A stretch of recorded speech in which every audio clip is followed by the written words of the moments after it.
Hello, and today we're at CONISBROUGH Castle. Let's go inside and see what we can see.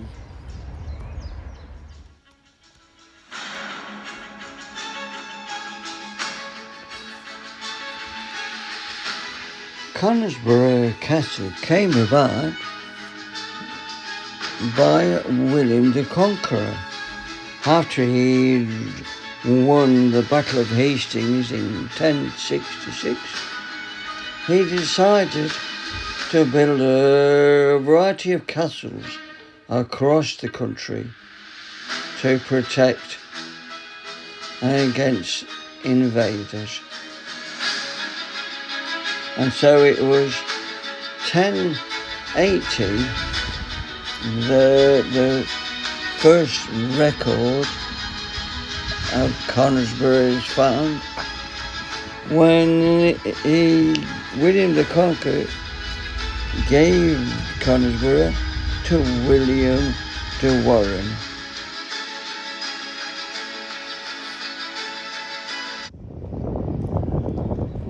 We're now entering the castle by this steep hill, which was made to stop people getting in.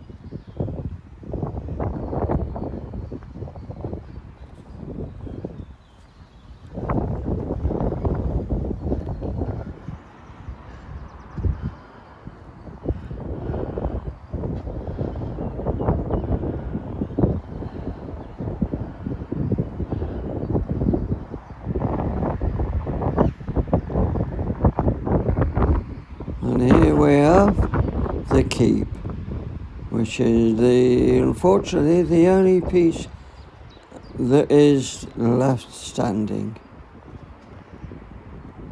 Originally, this whole ground will be filled with buildings like the kitchens and other halls and servants' quarters. But today, unfortunately, all we can see is the foundations of these buildings.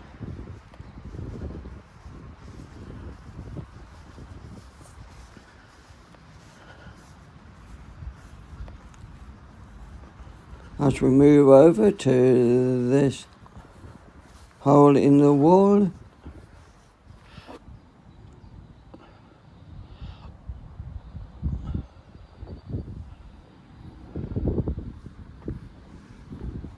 you'll be able to see how thick the actual walls are to stop anyone penetrating it.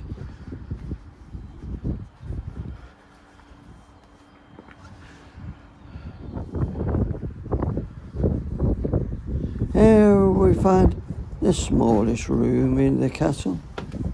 I believe it's a loo.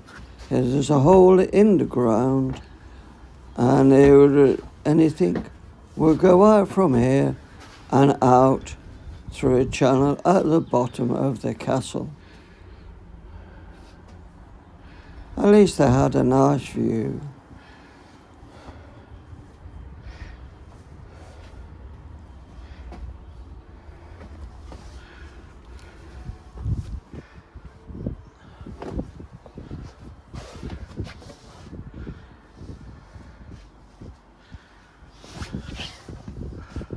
You can see some of the foundations from the previous buildings in front of us.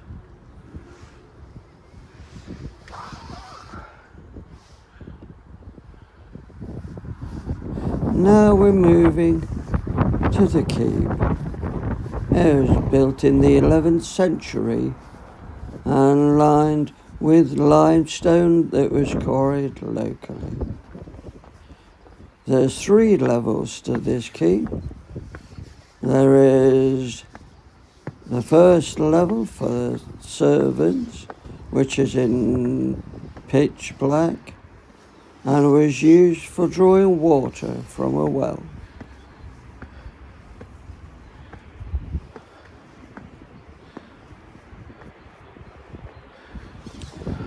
Please look out for the messages that come up on the walls as we go inside shortly.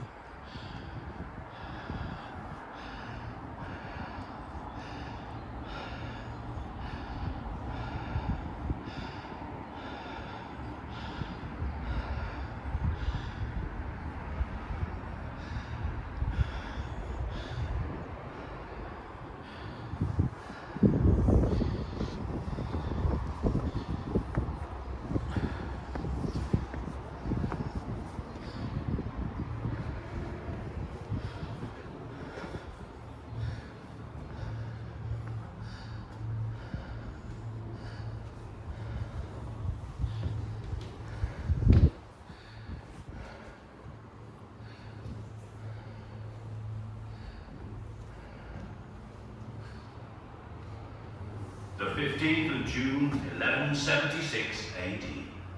Haute de Thiel, Chief Steward of Conisbrough Castle. This visit by Lord Hamlin and Lady Isabel keeps me busy from sun up until sundown, overseeing every task and duty in this castle. Is his lordship's bow freshly strung? Are the hunting hounds exercised? Is the great hall prepared for the feast? Lord Hamlin and Lady Isabel will be receiving our Lord the King Henry in 3 days. If everything is not perfect, then the master will not be happy, and neither shall I. A steward's work is never done, not while the castle is fully occupied. I must order the maids and direct the squires on daily tasks, drawing water from the basin, lighting fires in every room, carrying food and drink for Lord Hamlin's guests, the local barons. But when the Lord and Lady leave again, then I will be entrusted to be the master of Conisbrough for months and months. So this tower feels like my own. I must think on that to get me through my tasks for the royal visit.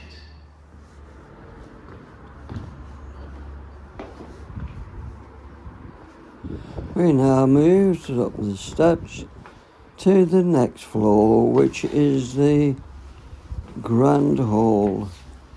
This was for the lords and ladies to entertain, and is also used mainly for the men to gather to discuss battles and wars and events of the day. You'll notice our large fireplace on the right that keeps the place really warm.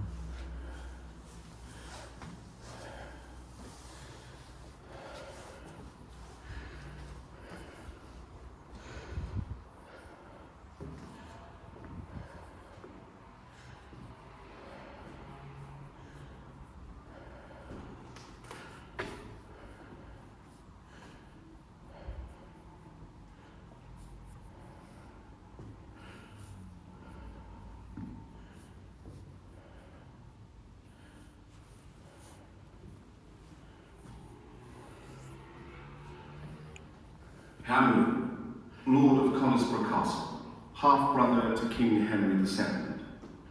Court cases, transfers of tenancies, nothing but nagging and bickering.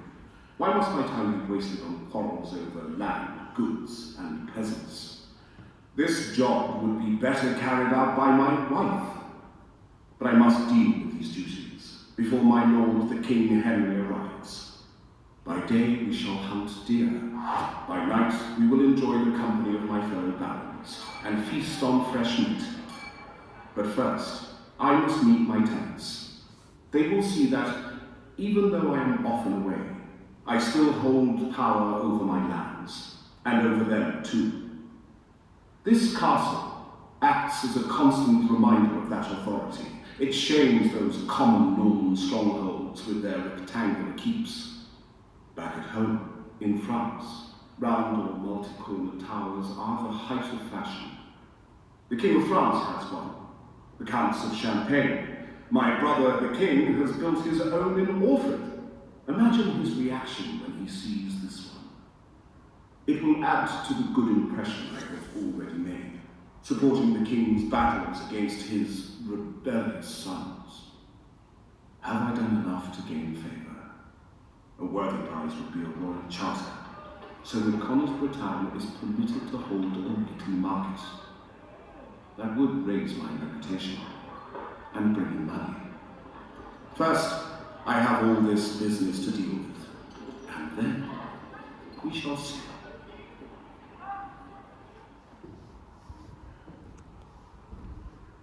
As you can see here, the lords and ladies had windows to provide light, unlike the servants below that were kept in darkness.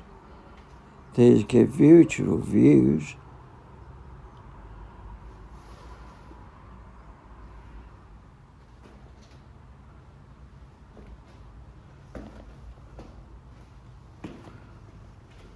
And now we'll be moving up to the third floor.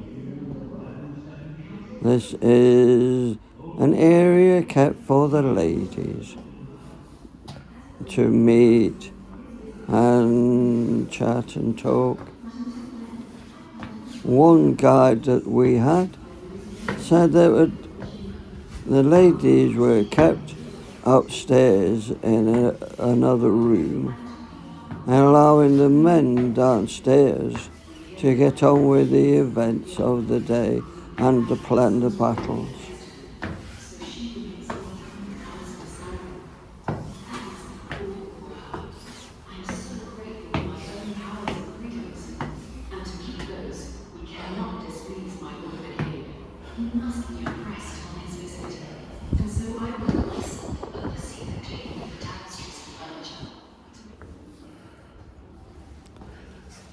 Here we have the private chapel where the lord and ladies could meet and have their private services.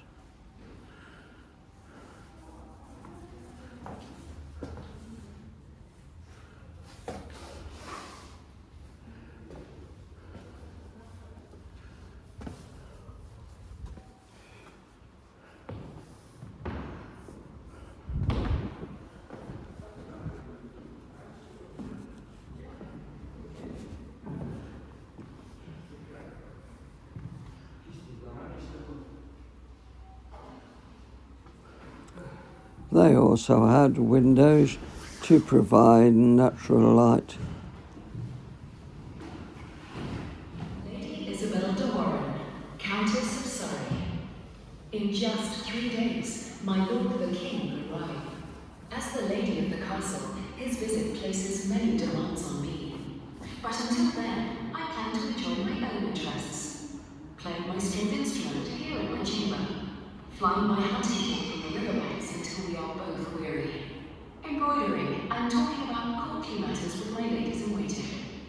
We hear that my lord the king has not forgiven my lady the queen for backing her son's rebellion against him, so she remains locked up in the castle of Siren. That must be awful for her.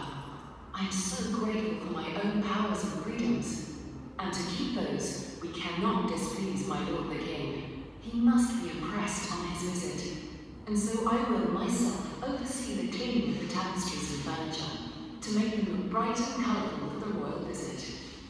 I will ask Alice to gather all ladies in waiting and squires to help with this. Maybe even the steward will help. As we ride out together on the hunt, my lord the king must be in the best of moods to be impressed at our castle and lands. They have been owned by my family for many years, a symbol of power and importance. But I must always keep up my guard. It is well known that the king not only loves to chase the deer, but to chase women too. I will stand by my Lord Hamlin, but keep my distance from the king.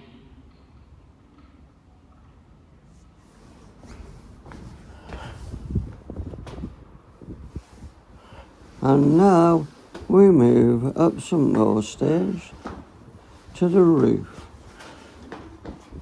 From there you can get a brilliant 360-degree view of the whole valley around. So anybody tried to attack them would immediately be seen. This building was given a Grade 1 listed building in 1987 so that it can be preserved for all to see.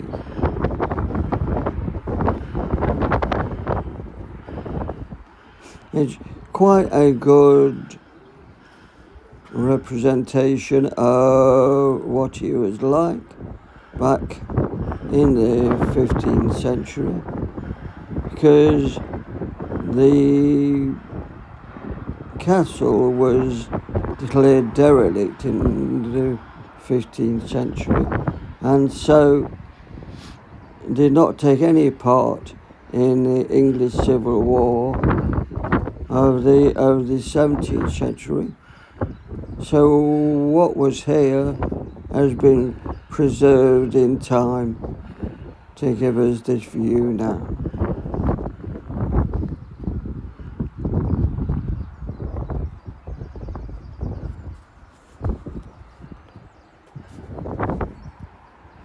It was not until the 1950s that the state took over management of this castle.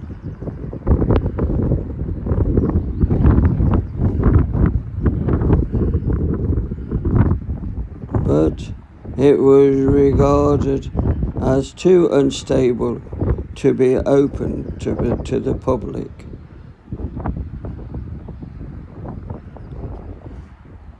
So the council enlisted a partnership between English heritage. It wasn't until 1990 that they got around to re-roofing the keep and also put some new flooring in. This was provided from the EU funding.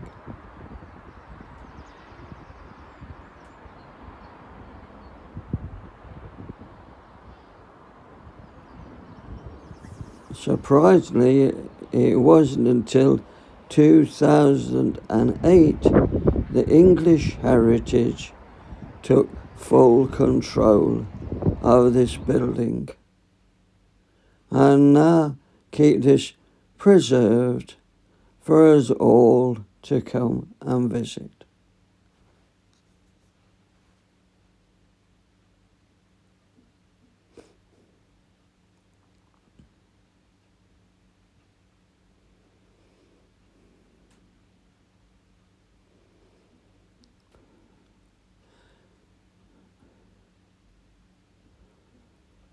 So, as we look out across the valley and appreciate this lovely castle, I'd ask that you give us a like and subscribe.